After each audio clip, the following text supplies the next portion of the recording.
Voilà ce que Voltaire avait dit sur un pays bien organisé. Un pays bien organisé est celui où le petit nombre fait travailler le grand nombre, est nourri par lui, vous entendez bien, est nourri par lui, et le gouverne. L'idée que le peuple choisit leur président est une illusion totale.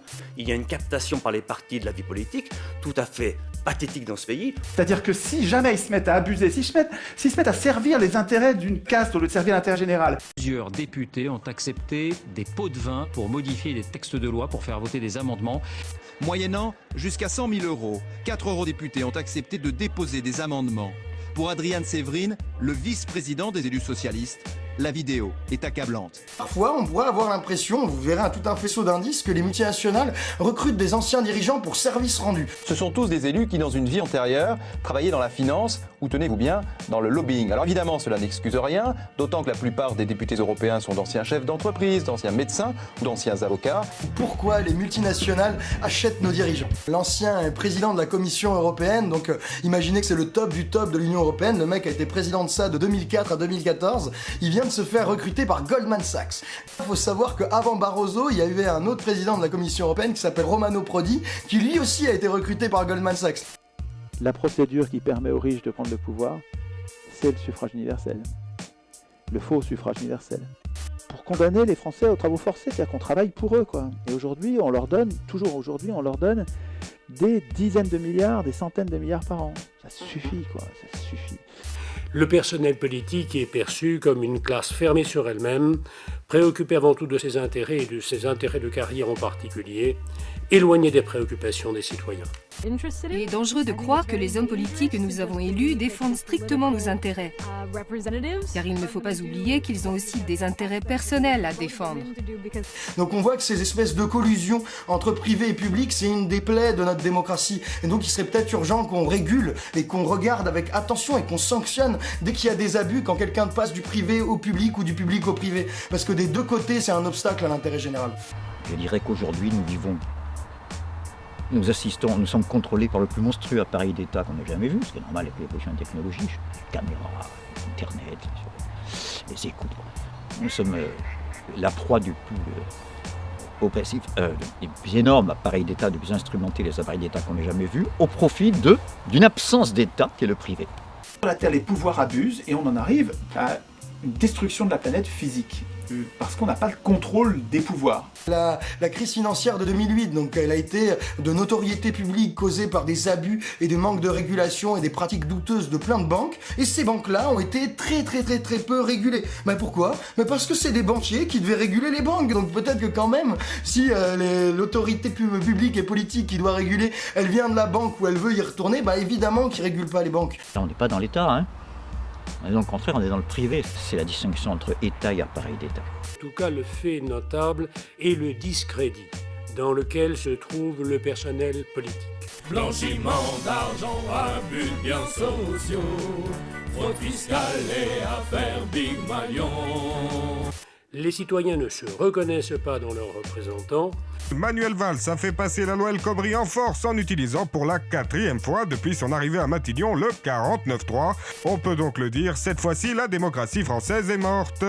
Donc, je me suis dit que j'allais vous résumer rapidement en quelques mots cette loi de merde. Vous êtes bien fait enculer, voilà. J'ai pas trouvé plus synthétique. Ceux qui écrivent la Constitution, les auteurs constituants, ceux qui écrivent la Constitution ont un intérêt personnel à pas écrire de bonnes constitutions, à pas écrire notre puissance. Ceci est vrai en France comme dans l'ensemble des démocraties établies. L'idée centrale, mais vraiment c'est une idée essentielle, c'est que c'est pas aux hommes au pouvoir d'écrire les règles du pouvoir, et c'est pas à eux, il faut pas attendre que ce soit eux qui renoncent à écrire le pouvoir, ils renonceront jamais, la solution elle viendra pas d'eux, elle viendra de nous, c'est à nous de leur interdire d'écrire la Constitution. Ce qui intéresse les hommes politiques, même dans une démocratie, c'est le pouvoir. Or, dans le concept de démocratie directe, il y a l'idée de redistribuer le pouvoir. Vous vous souvenez, tout à l'heure, nous avions mis en évidence que vous n'aviez aucun moyen de contrôle sur vos élus. Je pense que si une assemblée constituante nationale était tirée au sort, et qu'elle était surveillée par nous pendant qu'elle travaille pour l'interpeller quand quelque chose ne va pas, ou interpeller les autres quand quelque chose ne va pas, on pourrait instituer ça de façon très honnête, en espérant de cette procédure honnête de très bons résultats. Défend l'idée d'une assemblée constituante tirée au sort comme priorité des priorités, mais pas imposée par un parti. Il faudrait que ce soit le peuple qui le veuille, ça. Mais si vous aviez l'audace d'envisager d'introduire un jour un référendum d'initiative populaire, Ben, ça va être beaucoup plus dur de faire du lobbying, de faire de la corruption, de trahir l'intérêt général tous les jours comme ils le font aujourd'hui en Union européenne. Je me dois d'obéir à la loi quand elle exprime le droit. Mais j'ai le devoir de me rebeller contre elle quand elle n'exprime que la force. Je pense que le peuple ne doit pas attendre que quelqu'un d'autre change la donne. En tout cas, moi, je veux m'engager activement. Le temps est venu où tout le monde doit faire sa part et le temps est venu où nous devons tous nous impliquer. Je dirais que le changement du monde ne pourra pas se faire si nous ne prenons pas notre véritable rôle. So there are only your hands, my hands, all of our hands to change things, to make them better. And you have a lot to make them better. Au sein même des citoyens qui ont à cœur de jouer un rôle actif dans le changement de la société, ça fourmille de talents et de gens qui ont des initiatives. Au programme de la journée, conférences, ateliers et bien sûr des rencontres, car c'est ça, la base de la démocratie participative. C'est le moyen principal d'associer les citoyens aux décisions qui les concernent, c'est la moindre des choses. Ne pensez-vous pas qu'il est temps de s'essayer à un peu de démocratie directe ? On voit naître un mouvement social qui réclame une véritable démocratie. Dans toutes les villes, des hommes et des femmes se révoltent et investissent l'espace public. Ils exigent un changement de politique.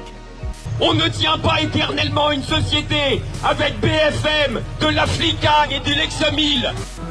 En septembre 2011, c'est Wall Street à New York qui est occupé par les manifestants. Ils veulent mettre fin à la spéculation et réclament une politique moins dépendante de la finance. Bientôt, on retrouve le mouvement Occupy en Europe, notamment devant la Banque Centrale Européenne à Francfort, où les militants campent pendant des mois et alertent l'opinion sur le lien entre capitalisme et crise de la démocratie. Cette révolution, qu'est-ce que c'est?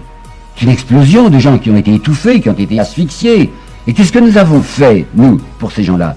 Est-ce qu'on ne les a pas comprimés? Est-ce qu'on ne les a pas mis dans un tel état qu'ils n'ont d'autre recours que l'insurrection? Et tenez-vous après, ô semeurs de tempête, que ce souffre-douleur soit votre trouble fête. La résistance contre une minorité qui détient le pouvoir et décide du destin de millions de personnes. Son cri de guerre est « Nous sommes les 99%. » Les riches, nous, les privilégiés, nous pourrons monter des murs de plus en plus haut. Mais rien n'arrêtera ceux qui ont besoin de partager avec nous. Après toutes ces décennies de croissance, l'enjeu de l'économie, l'enjeu de la globalisation, c'est la justice sociale. Sans justice sociale, il n'y aura plus d'économie. Et on met en commun nos forces de réflexion, nos forces de pensée pour aller vers Comme la un cerveau collectif. Comme un cerveau collectif. Il semblerait qu'elles fonctionnent comme des laboratoires où l'on tente de se réapproprier et de redécouvrir l'expérience démocratique. Pensez-vous que nous soyons en démocratie? On peut parler de démocratie directe, dans laquelle le peuple se représenterait lui-même directement. Parce qu'on voit des gens qui participent à des assemblées populaires et on vote à main levée. Ça a existé, ça montre que ça peut fonctionner. Et puis Internet pourrait servir de palliatif qu'il serait peut-être souhaitable à propos des parrainages présidentiels de les substituer par un parrainage populaire. Que ce ne soit plus les élus qui parrainent les candidats, mais que ce soit les citoyens qui choisissent directement quelle femme ou homme politique ils décident de mettre dans l'arène de l'élection présidentielle. Le parrainage populaire, pardonnez-moi, pourrait permettre que le peuple soit à l'origine d'initiatives. Et on se rendrait compte soudain qu'effectivement, on pourrait voir émerger éventuellement des candidats qui sont hors système politique. Je vous invite à y réfléchir si vous voulez bien. Alors rappelez-vous, c'est très important. C'est au peuple qu'il appartient d'écrire la Constitution, et ce en toutes circonstances. Car elle n'est pas seulement ce que les professionnels veulent qu'elle soit, c'est-à-dire l'organisation du pouvoir, elle est surtout la protection du peuple contre les abus du pouvoir. En fait, on est pas mal puissant là déjà dans notre société de merde, qu'on partage les mêmes réalités et que si on en prend conscience, si on s'en rend compte, on peut faire pas mal de trucs bien. Qui permettrait d'empêcher les riches de contrôler le pouvoir politique, ce serait un vrai suffrage universel. Les gens qui votent leur loi, au lieu de voter pour des maîtres. Et ça, il faut qu'on l'écrive nous-mêmes. Si on va assez vite, peut-être que ça arrivera assez vite, avant la guerre, je sais pas. Mais effectivement, il me semble que l'enjeu est planétaire et dramatique.